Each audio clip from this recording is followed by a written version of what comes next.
చెల్లించవలసిన వారములు ఇచ్చిన భార్యాపుత్రులతో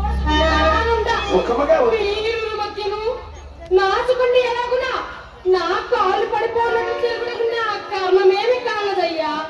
రామ నక్షత్రక నేనంటే ద్రోహిని కాదయ్యా.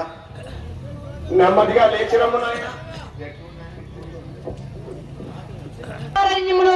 నన్ను వెనకంబడి వేచి నీవు నీ ఆర్పిట్లను శుభముగా వచ్చినారు కదా.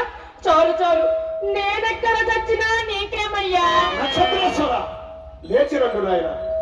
ఆ చెట్టు నేలకు విశ్రమింప చేసేదా ఆయాసం ఆకలితో చచ్చిపోయిన వాడికయ్యా.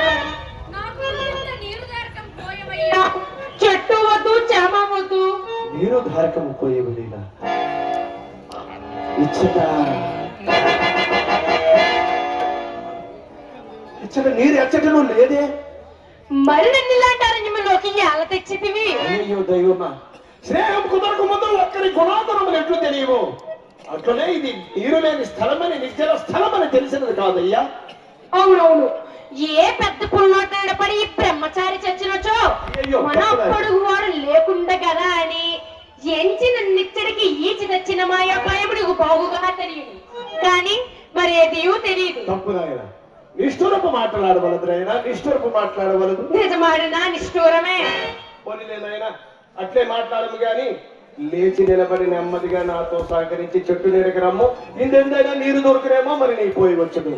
అలాగైనా నా చేయి పట్టుకోడు, నాకు కొత్తగా సత్తు ఊడిపోయావయ్యా. అయ్యయ్యో పాప.